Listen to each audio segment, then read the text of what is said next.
When the plane wheels touched the runway that gray Thanksgiving morning, I felt my heart flutter like it used to when my husband came home from work. I pressed my palm to the window and whispered, "I'm home." The flight attendant smiled as I struggled to reach for my bag. "Need a hand, ma'am?" she asked.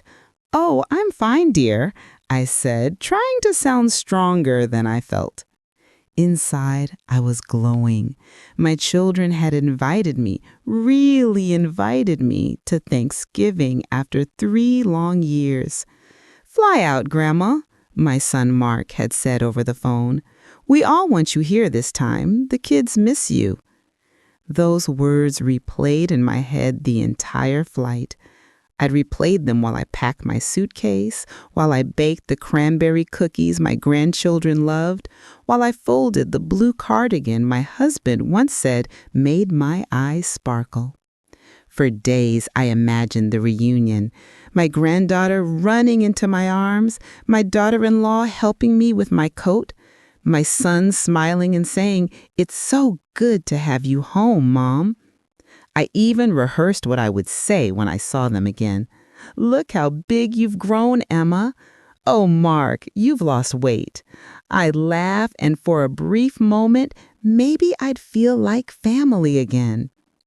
But reality has a cruel way of erasing the pictures we paint in our minds.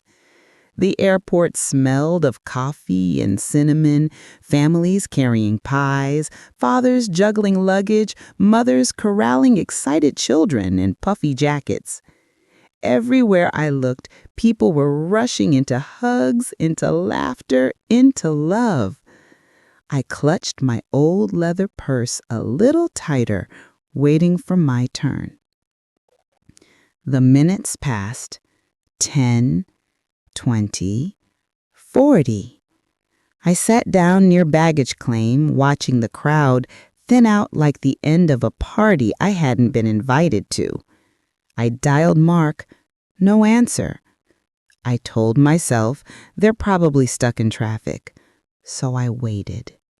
An hour later, the janitor started sweeping around me. "Your ride late, ma'am?" he asked kindly. I smiled, forcing a laugh, just running behind, I suppose. I checked my phone again. Still nothing.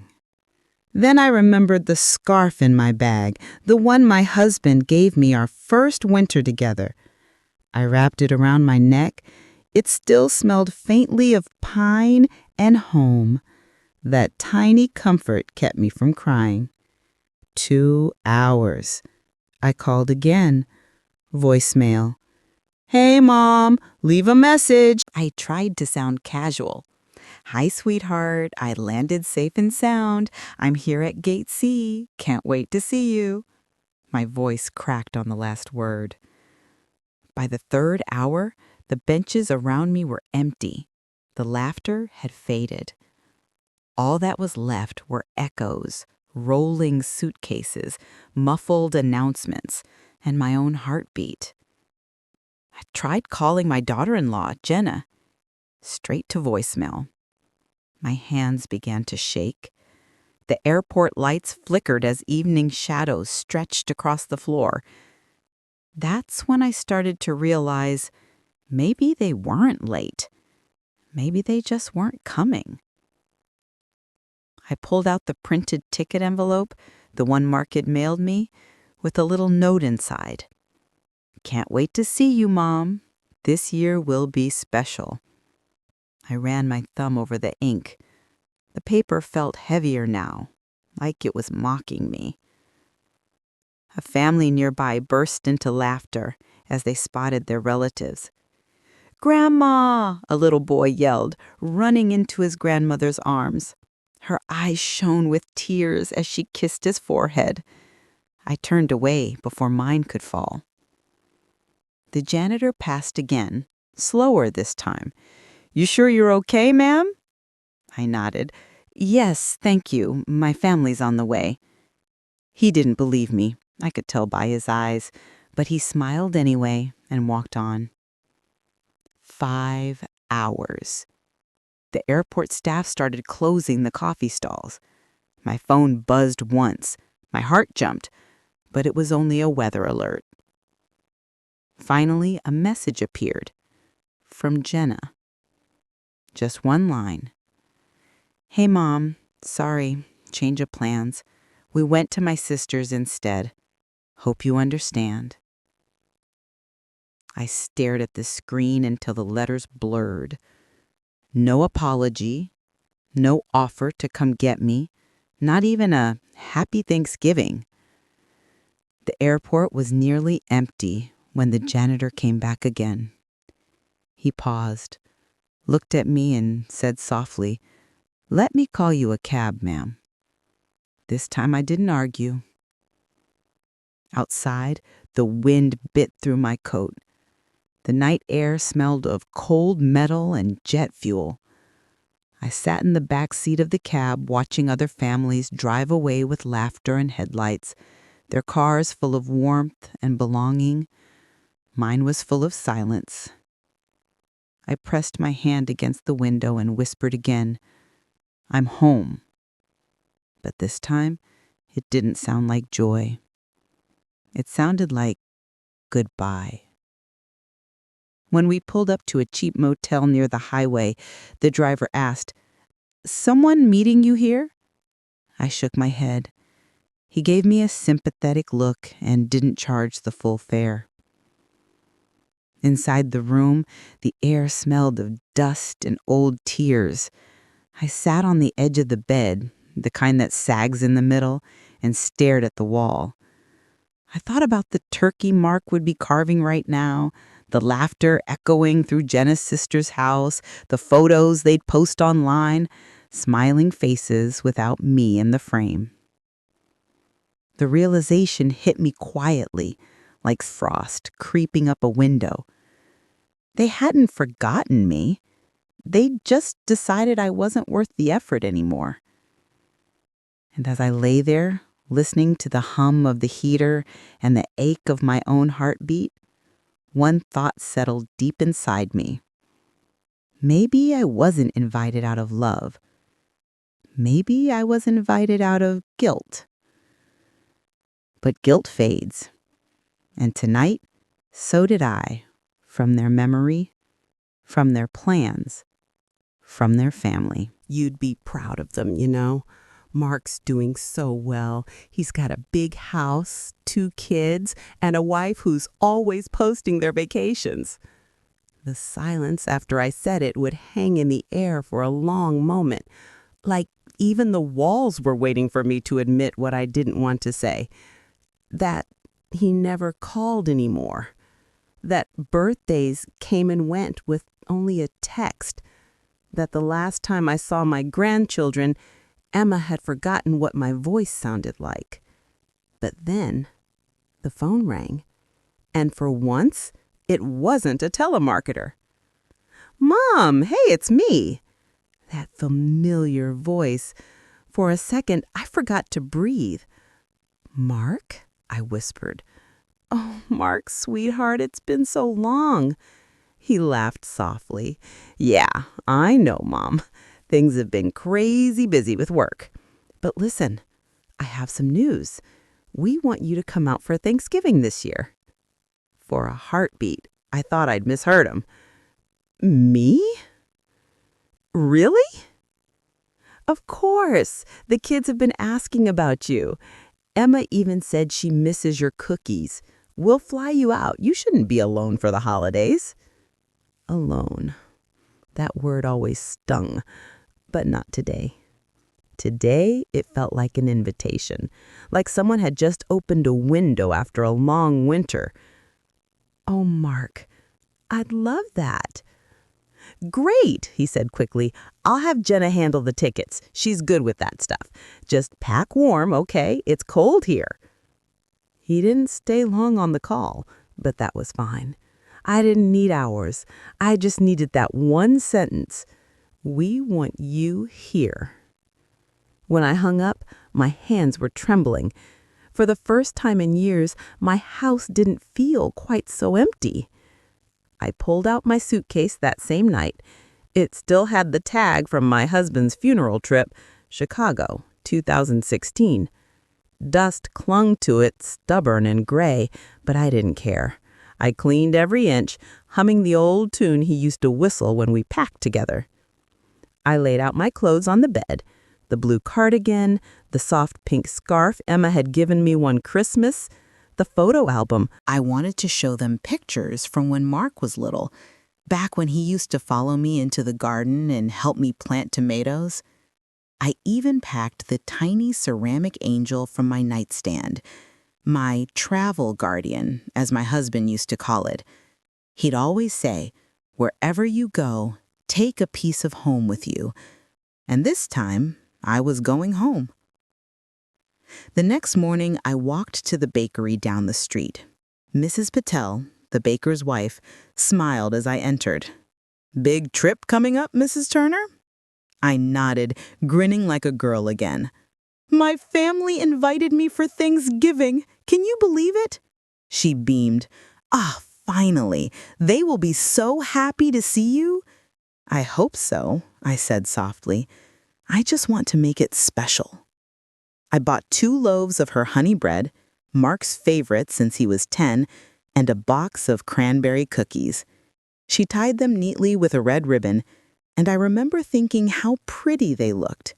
So much love wrapped in paper and string. Over the next few days, I became a whirlwind of planning.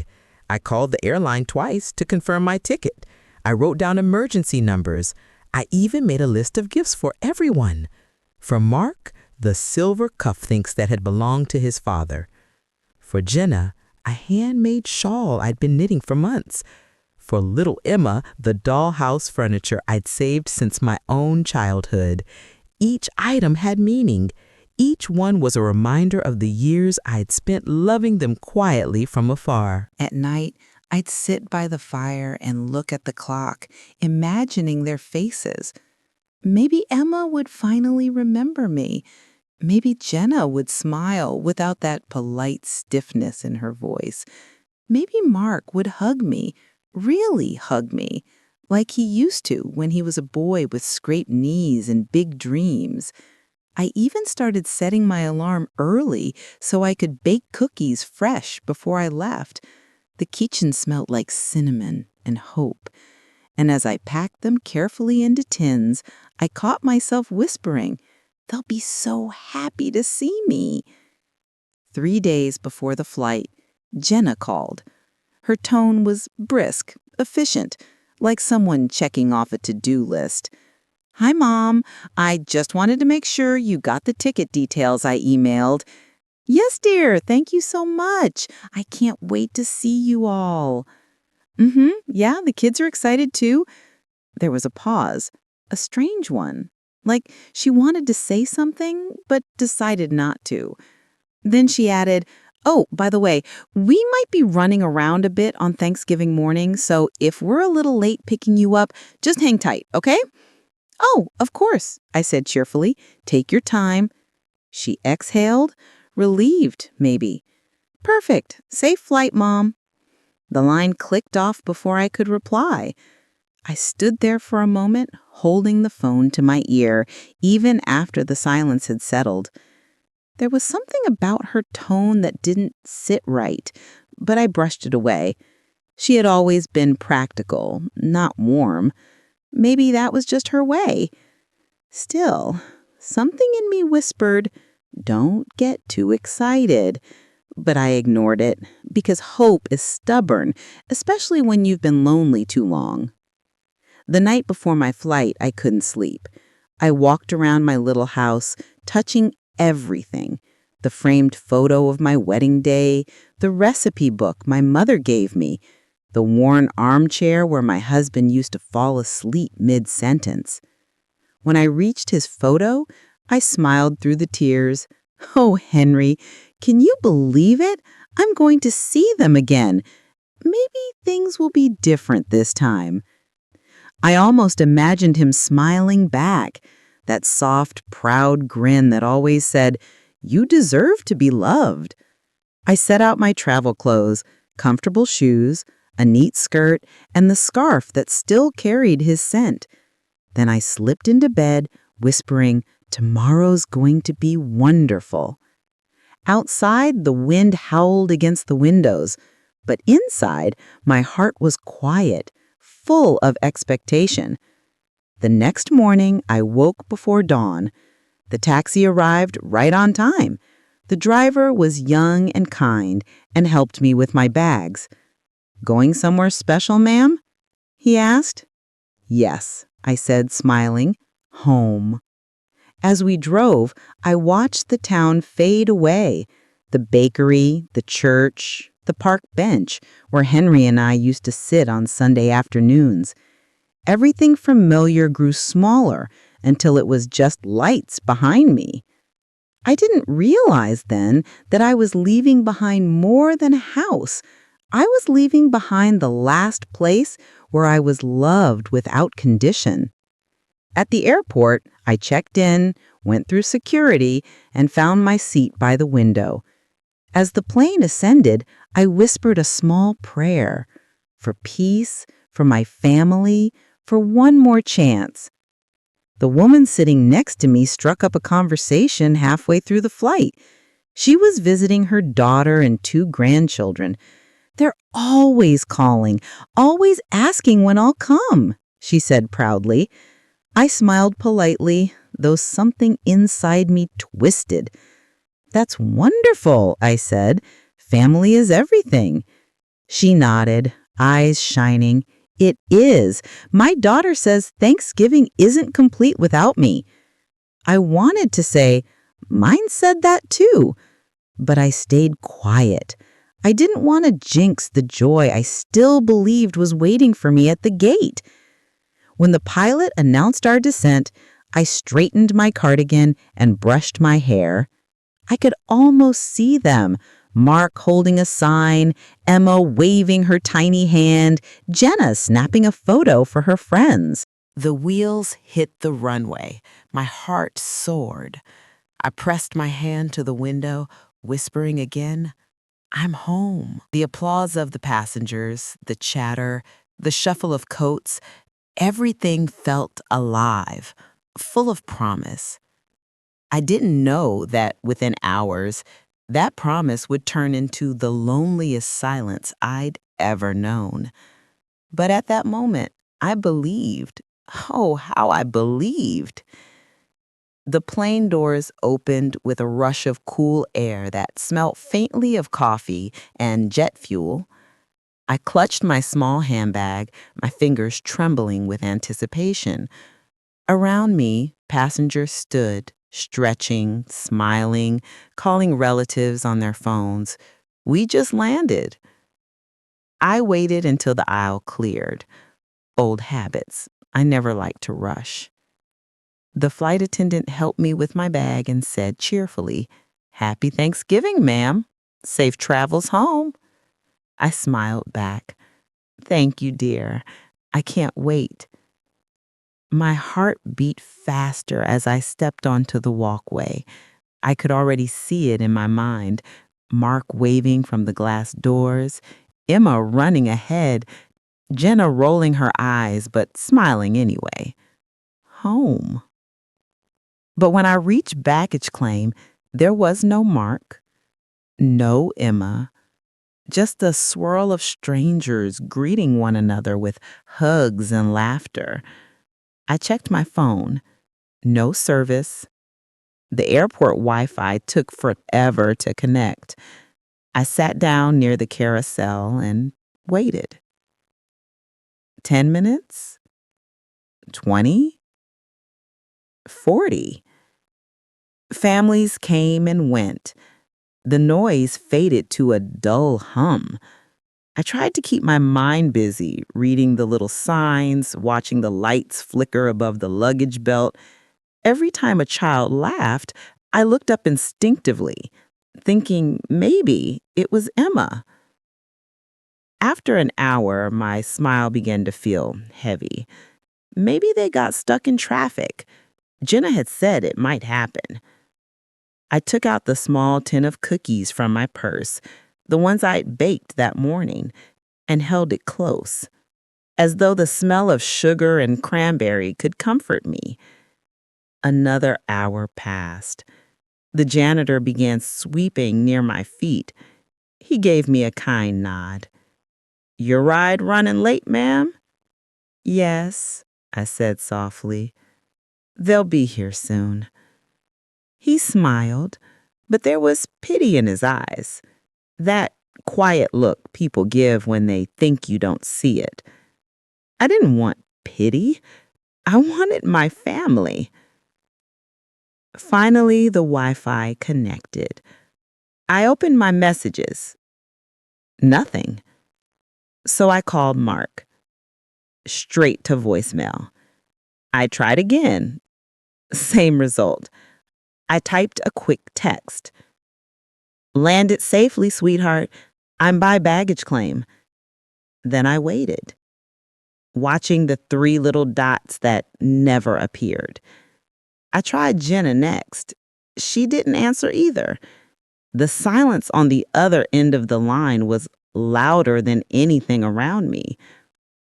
The benches emptied. The crowd thinned. The cheerful chaos of arrivals turned into an echo chamber. The janitor moved on. The announcements grew fewer. I checked the time. 5:47 p.m. They knew my flight landed at 3. Another hour. Still nothing. Finally, my phone buzzed. My heart jumped. A message from Jenna. "Hey, Mom. Sorry, change of plans. We're spending Thanksgiving at my sister's house. Hope you understand. Maybe stay at a hotel for the night. We'll call later." I read it twice, then a third time, hoping I'd misread the words. No explanation, no apology, just a casual line, as if I were a forgotten appointment. A slow ache rose in my chest. I felt heat behind my eyes, but no tears came. It was the kind of pain that sits too deep for crying. I typed a reply. "Oh, that's all right, dear. Enjoy yourselves. I'll manage." Then I deleted it before sending. Why make it easy for them? I stared at the doors, at the snow beginning to fall outside. In the reflection of the glass, I saw myself, an old woman in a neat blue cardigan holding a cookie tin like it was treasure, a traveler with nowhere to go. The taxi driver at the stand was kind enough to load my bags without asking questions. "Where to, ma'am?" he asked. I hesitated. "Any nearby motel, please?" As we drove, I watched the city pass by.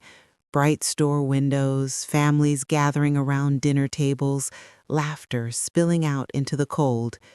Everywhere, people were together, except me.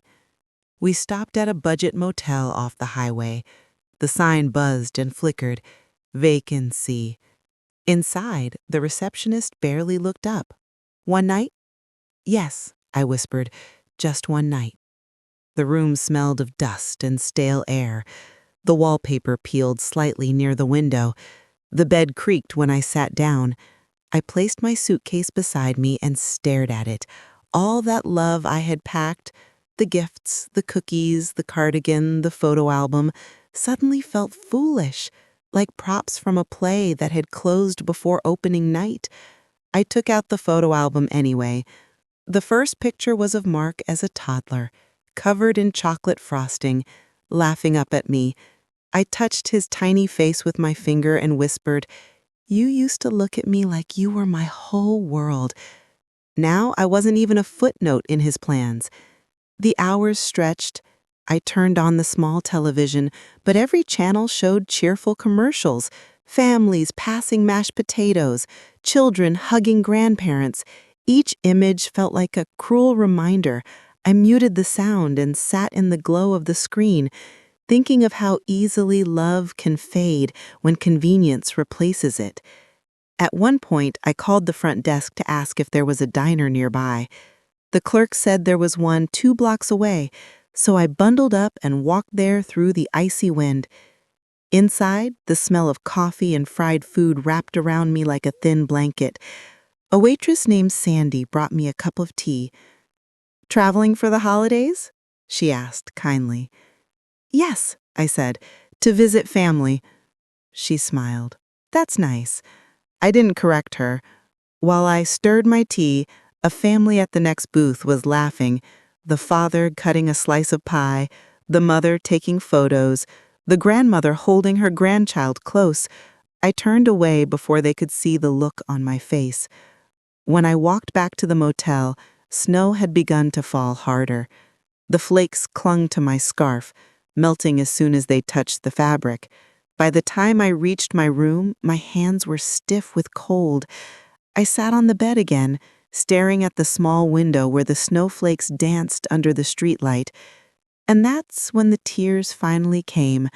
Slow, quiet, unstoppable. They weren't just for this night. They were for every forgotten birthday, every unanswered call, every time I told myself they're just busy, when deep down I knew they weren't. Sometime after midnight, I stopped crying.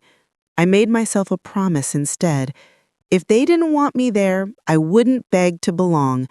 I had spent my whole life giving, forgiving, and hoping, and tonight, hope had become a wound. I turned off the TV, laid down, and listened to the wind outside. Each guest seemed to whisper, "It's time. Time to stop waiting. Time to stop letting love be one-sided." I thought of Henry, my husband, and how he used to tell me, "You teach people how to treat you, Martha." He was right. I had taught my family that no matter how they ignored me, I'd still show up, still cook, still smile. Not anymore. By dawn, the snow outside had turned the parking lot white. I packed my things slowly. The tin of cookies remained untouched, still sealed with red ribbon. I placed it on the nightstand for the maid. Someone, anyone, who might appreciate a bit of sweetness. Then I looked at myself in the mirror. My eyes were puffy, but clear. For the first time in years, I didn't see a mother waiting for a phone call. I saw a woman who'd finally understood her worth. Before leaving, I sat at the small desk and wrote a short note in my old-fashioned cursive. Not for them, but for me. They told me to fly out for Thanksgiving. I did. And now I finally see where I truly belong. Not in their plans, but in my own peace. I folded it, slipped it inside my travel Bible, and closed the book. As I walked out of the motel, the morning light felt sharp and clean. The air smelled of frost and beginnings. The taxi driver asked, "Back to the airport?" "Yes," I said. "Home." But as we drove, another thought began to form. Quiet, steady, certain. Maybe home wasn't where I'd come from. Maybe it was where I decided to start again. The taxi ride back to the airport felt quieter than the night before. Not empty, just settled, like the silence that comes after a storm. I sat by the window watching the world blur past. Snow-covered houses, closed shops, children bundled in coats chasing each other across white lawns. The kind of simple life I'd always cherished. The driver, an older man with soft eyes, glanced at me in the mirror. "Rough holiday?" he asked gently. I smiled faintly. "You could say that." He nodded without pressing further, and somehow that kindness, the kind that doesn't pry, steadied me.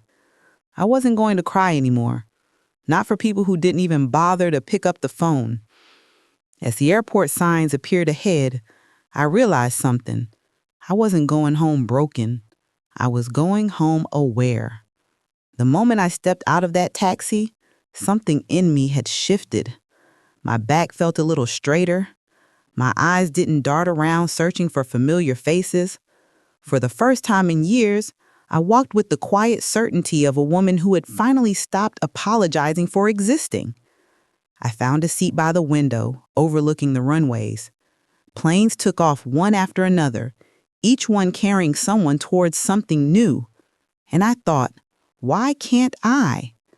For 75 years, my life had been about others. Cooking, caring, worrying, waiting. I raised Mark, supported his choices, comforted him when his father died, even paid off part of his first mortgage without telling anyone.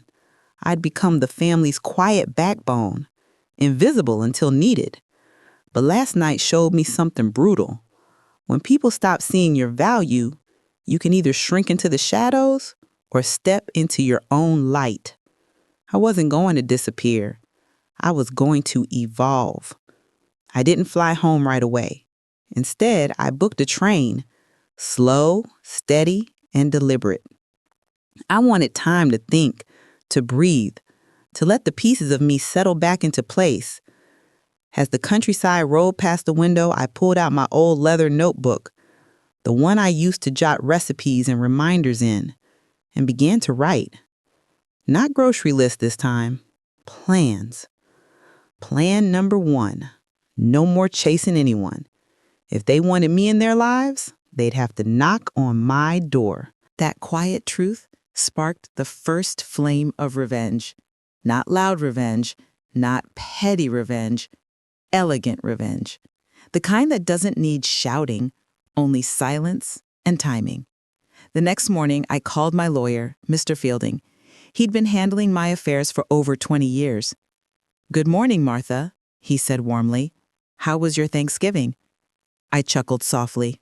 Eye-opening. He paused. "That doesn't sound good." "It was necessary," I replied. "I've made some decisions about my will and property. I'd like to make some changes." He hesitated for a second. "Of course. Same beneficiaries?" I smiled, a small, knowing smile. "No, not this time." We set an appointment for the following week. For the first time in ages, I felt in control. Each small step, the call, the plan, the calm tone in my voice, felt like reclaiming pieces of myself they had quietly taken away over the years. That night, I sat by the fire, notebook open again. I began writing a letter, not to send, but to say what I'd never said. Dear Mark, you told me to fly out because you wanted me there, but you never showed up. Maybe you thought I wouldn't notice or that I'd forgive it like I always do. But this time, I noticed everything. The silence, the avoidance, the casual cruelty wrapped in politeness. I raised you to be kind, not cold. And I see now I can't teach a grown man to value what he's already discarded. So, I'm no longer waiting for your love. I'm investing what's left of mine in people who remember what it means to care. When I finished, I folded the letter neatly and placed it in my drawer. Someday, he'd find it. The next few days felt strangely light. I cooked for myself, not out of duty, but joy. I took long walks through the frosted park, feeding the birds. I even visited the community center and spoke to the manager about teaching a baking class. She was thrilled. "Of course, Grandma Martha," she said warmly. "We'd love to have you. You'd be perfect." I laughed. Perfect. I hadn't heard that word in years. Each day I grew stronger. Each small act of self-love replaced another brick in the wall that had once trapped me. But deep down, one thought still burned. They need to learn what they threw away. That's when the plan came fully alive. I would rewrite my will, removing them completely. Instead, I'd leave my savings and home to the community center and scholarship funds for single mothers. And to make sure the message hit home, I'd do it publicly, not through bitterness, but through legacy. When Mr. Fielding arrived for our meeting, I served him tea and cookies, the way I always did. He noticed the changes in my tone right away. "You seem lighter," he said. "I am," I replied. "I finally stopped waiting for people to remember I exist." He nodded. "That's a rare kind of peace, Martha. We spent hours reviewing the papers. When I signed the final line, I felt something powerful. Not anger, but liberation. I had taken my power back, not by shouting, not by hurting, but by acting with grace and intelligence. That evening, I lit a candle and sat by the window, watching snow fall over the garden. For the first time, it didn't feel like loneliness. It felt like freedom. I whispered to myself, "They left me waiting at the airport, but I won't spend the rest of my life waiting at the gates of their affection." Somewhere, in the stillness, I could almost hear Henry's voice again. Gentle, proud. "That's my girl." I smiled. "Yes," I whispered back. "It's about time." By the end of the week, the invitations from my thankfulness gathering were sent out, not to family, but to my neighbors, the bakery girl who always added an extra roll for me, the mailman who checked in when I was ill, and even Sandy, the waitress from that lonely diner. They all came. The house was filled with laughter again, genuine, warm laughter that didn't feel borrowed or forced. And as I looked around the table, I realized blood makes you related, but love, real love, makes you family. That night, when everyone had gone and the candles were still flickering, I poured myself a small glass of wine and toasted softly to the empty chair where Henry used to sit. "To new beginnings," I whispered, "to know my worth." And somewhere deep inside, a quiet, proud smile took root. The kind of smile only a woman who's finally stopped begging for love can wear. A month had passed since that hollow Thanksgiving, and my home, once heavy with silence, had become a place of laughter again. Every Thursday, the small kitchen filled with the smell of vanilla and cinnamon as I taught baking classes to a group of women from the community center. They called me Miss Martha, though I told them to just say Grandma. There was something so healing in that, being called Grandma, not out of obligation, but affection. Each week, they brought stories of children, work, struggle, and hope. And for the first time in years, I felt needed again, not because of guilt, but because of love. One afternoon, as we all rolled dough together, I noticed how bright the room felt. Sunlight streamed across the counter, catching the flour dust like snow in a golden storm. I thought about that airport, the cold, the waiting, the empty messages, and I almost smiled because that pain had given birth to this peace. But the peace was only part of it. The lesson still had to be taught. In early December, I received a text from Mark for the first time since the incident. "Hey, Mom, been a crazy few weeks. Sorry we couldn't make it for Thanksgiving. Let's plan something soon." I stared at the words. Short, distant, lazy. Not an ounce of remorse, just the bare minimum to soothe his conscience. I typed back, "Of course, dear. I've been busy too. Let's meet soon. There's something I'd like to share." The moment I sent it, my hands didn't shake the way they once did. This wasn't a plea. It was an invitation to witness consequence. A week later, Mark arrived at my door holding a bouquet of supermarket flowers and an awkward smile. "Hi, Mom." I opened the door calmly. "Hello, Mark." He looked around the house as he stepped in, noticing the framed photos were gone, replaced with simple paintings of nature and family quotes I'd written myself. The emptiness of his pictures unsettled him. I could see it in his eyes. "Looks different," he said. "Yes," I replied softly. "It finally feels like mine." He nodded, unsure what to say. "I missed you at Thanksgiving," he offered weakly. "Did you?" I asked. My tone wasn't sharp, just honest. He opened his mouth to speak, but I gestured for him to sit. "Tea?" "Sure," he said. As I poured the water, I watched his reflection in the kettle. He wasn't cruel, just careless, the kind of man who thought love was a given, not a garden. When I sat down, I slid a folder across the table. "I wanted you to see this." He frowned. "What's this?" "My new estate plan," I said calmly. I updated everything. He looked confused. You changed your will. Yes, I said. It was overdue. He flipped through the pages, his eyes moving quickly, then stopping. He looked up sharply. You removed us. I didn't remove you, I said with a small smile. I redirected my gratitude. For a moment, the only sound was the soft whistle of the kettle cooling down. Redirected it? He said, his voice low. Yes, I said, to people who show up.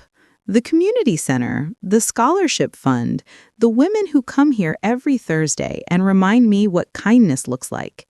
He blinked, almost offended. Mom, you can't just— I can, I interrupted quietly. And I did. He set the papers down, his tone shifting. This isn't fair. You're family. That word, family, rang bitter in my ears. Family? I repeated softly. Where was the family when I sat at the airport for hours? When I spent Thanksgiving in a motel room alone? When your daughter couldn't even text me a hello? He looked down. It was a misunderstanding. No, I said firmly. It was a choice. And now I've made mine. He tried to laugh it off. Come on, Mom, you're not serious. But I didn't laugh. I just looked at him the way a mother looks at her grown son and finally sees the man he's become, not the boy she raised. Do you know what hurts the most, Mark? I said softly. It's not being forgotten. It's realizing I made it easy for you to forget me. He opened his mouth, but no words came. You thought I'd always be here, waiting, forgiving, cooking, smiling. But that version of me stayed at that airport. I buried her there. He stared at me, speechless. For once, he didn't have excuses. I leaned forward. You left me waiting to be loved. Now I'm teaching you what absence feels like, not to punish, but to balance. He stood up, pacing. So that's it? You're cutting us out? I shook my head. No, Mark. I'm setting you free. Free from obligation. Free from pretending. You don't owe me visits or calls anymore. And I don't owe you my legacy. His shoulders slumped. You really mean this? I do. He looked lost, not angry, just small, like the world had shifted under his feet. Mom, I didn't mean to hurt you, he whispered. I know, I said, but you did. And now, maybe you'll understand what love without effort feels like. Empty. There was a long silence. Then he said quietly, Emma will be heartbroken. I smiled sadly. Maybe it'll teach her to value her grandmother before it's too late. He left shortly after, the bouquet still lying untouched on the table. As the door closed behind him, I felt no triumph, only clarity. I hadn't done it for revenge. I'd done it for respect, the kind that starts with yourself. That night, I sat by the fire, the new will resting in my lap. I whispered to Henry's photo. I didn't yell. I didn't fight. I just rewrote the ending. In that quiet, I felt him there, proud, steady, approving. Days later, the news of my new legacy spread around the small town. The community center posted a thank you message on Facebook, calling me a true angel of generosity. People I barely knew came by to thank me. Some brought pies, others letters. But the best part was the children, the ones who now had scholarships to continue school. They drew me little cards with crayon hearts and words like, "Thank you, Grandma Martha." Each one felt like a seed of something eternal, proof that kindness, once redirected, grows in unexpected places. Meanwhile, Mark called a few more times. I didn't ignore him, but I didn't rush to answer either. I had nothing left to prove. He needed to sit with what he'd lost, the kind of lesson no scolding could ever teach. A few weeks later, Christmas arrived. I woke early, brewed hot cocoa, and sat by the window watching the snowfall. The world looked peaceful, blank, ready for new stories to be written. Then I heard a knock on the door. When I opened it, Emma stood there, my granddaughter, her eyes red from crying. "Grandma," she said softly, "I'm so sorry. Dad told me everything. I didn't know you were alone." Her voice broke. "I thought you just didn't want to come." I cupped her face gently. "It's all right, sweetheart. You're here now." Tears rolled down her cheeks. "I was awful to you." I shook my head. "You were young. Now you know better. That's all that matters." She hugged me tightly, and for the first time that winter, I felt warmth spread through the house again. After a long pause, she whispered, "Can we start over?" I smiled. "We already have." That evening, she helped me bake cookies for the neighbors. We laughed, shared stories, and decorated each one with care. At one point, she looked at me and said, "Dad said you're giving your house to charity?" "Yes," I said calmly. She frowned. "But doesn't that mean we'll lose everything?" I looked at her with love. "You can't lose what was never owed to you. What matters isn't what I leave behind, Emma. It's what I leave within you." She nodded slowly, tears glimmering again. "You're the strongest woman I know." I smiled. "No, dear. I just finally remembered who I am." When she left later that night, she hugged me one last time, whispering, "Thank you for forgiving me." As she walked down the snowy path, I stood in the doorway, watching the soft light follow her footprints, and I thought, maybe the lesson had reached the right heart after all. Because sometimes revenge isn't about breaking people down. It's about building yourself up so brightly that they can't help but see what they lost. And in that glow, I finally understood. Forgiveness doesn't mean forgetting. It means remembering with wisdom and walking forward, unshaken. That night, I wrote the final line in my journal, the one that would end this chapter once and for all. "They left me waiting at an airport, but I found my wings there. And when I flew home, I didn't land back in their world. I rose above it." Winter melted slowly into spring that year. The snow gave way to small buds of green, peeking through the soil as if the earth itself had decided to start over, just like me. Each morning I woke with a lightness I hadn't known in decades.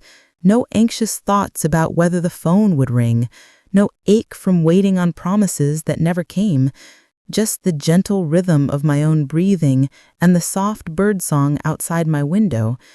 For so many years, I'd lived like a shadow, existing around other people's needs, filling spaces that no one else wanted to tend to. But now, every day was mine. Every choice was mine.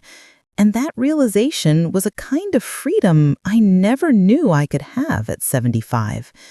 The community center had grown beyond anything I'd imagined. What started as a small baking class had turned into something much larger, a gathering of women and children who came not just to learn recipes, but to find comfort, laughter, and family. One afternoon, as I stood before them showing how to knead dough properly, I caught sight of myself in the reflection of a glass cabinet. There I was, older, yes, with silver hair and hands lined with time, but alive, purposeful, glowing from within. After class, one of the younger women stayed behind. Her name was Clara, a single mother of 2. She hesitated before speaking. "Grandma Martha," she said softly, "I heard about what you did, leaving your savings to help women like me. I just wanted to say, you changed my life." Her voice trembled. "Because of your scholarship, I can go back to school next fall." I felt tears warm my eyes, but this time they weren't from sorrow. They were from knowing that even the deepest pain could bloom into something good if you watered it with wisdom. I took her hands in mine and said, "My dear, when you've been forgotten long enough, you learn to remember others. That's all I did." She hugged me tightly. "You're the kind of grandmother I hope to be one day." When she left, I sat for a while in the empty kitchen, the scent of baked bread still in the air. I whispered to myself, maybe that was the reason for all of it. Later that week, I received a small envelope in the mail, handwritten, the letters a little shaky. It was from Mark. I turned it over in my hands before opening it, bracing myself. Inside was a short letter. Mom, I don't know if you'll believe me, but I've thought about you every day since that afternoon. I see now what I became. Distracted, selfish, blind. I thought you'd always be there, so I stopped trying. Losing your trust hurt, but I think it was what I needed. I'm sorry. For all of it. Love, Mark. I read it twice. The words were simple, but they were real.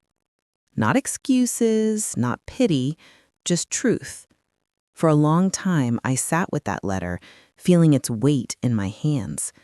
Then I folded it carefully and placed it inside the same Bible that once held the note I'd written at the motel.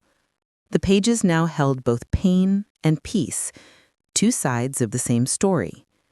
I didn't reply right away. Some apologies deserve silence before forgiveness, so the echo can settle.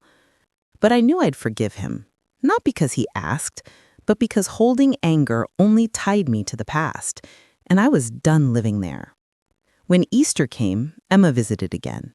She brought me tulips and a little handmade card that said, "Thank you for teaching me what love really means." We spent the whole afternoon in the garden, planting flowers side by side. The air was warm, the sky the color of honey.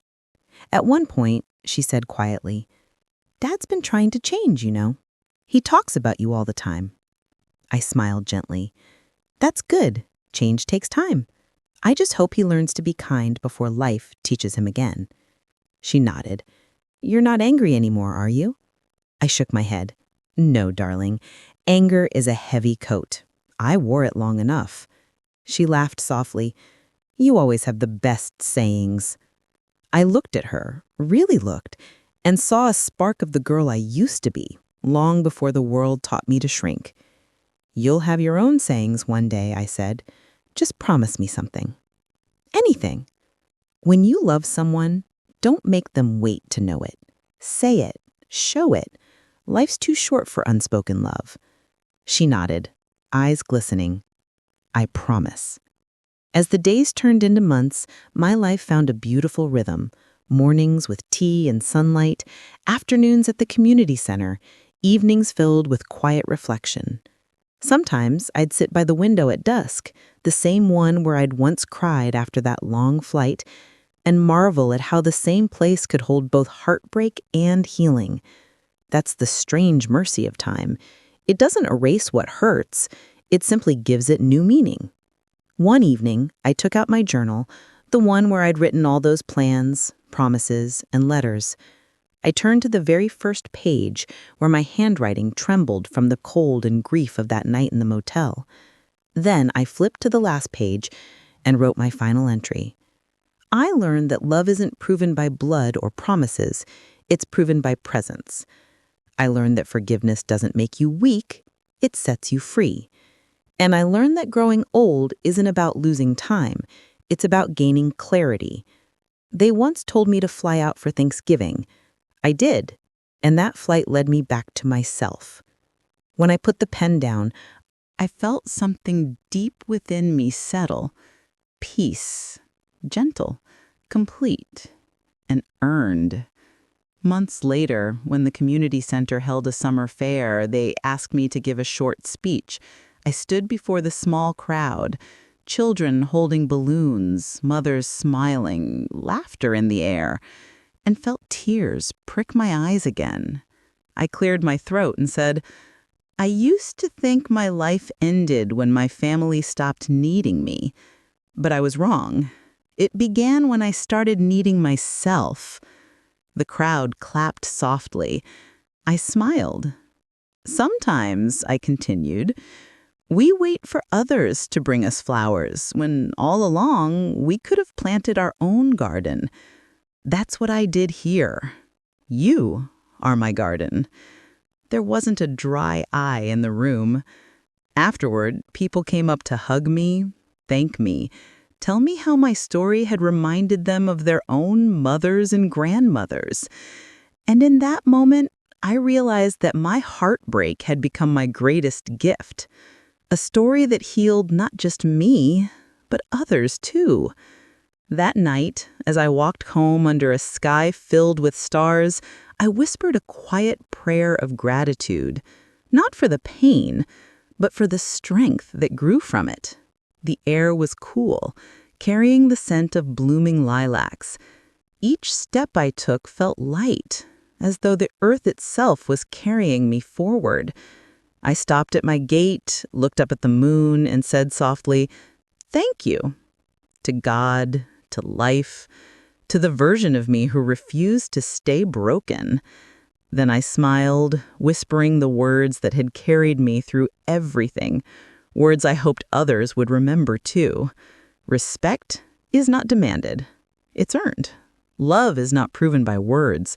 It's proven by presence. And peace. Peace is what you find when you stop waiting for others to give it to you. I stepped inside, closed the door, and let the quiet fill the room like music. For the first time in forever, I wasn't waiting for anyone. I was simply home. Never underestimate the power of a quiet heart that finally chooses itself. Sometimes losing others is how you find peace. And sometimes the greatest revenge is living beautifully after being forgotten.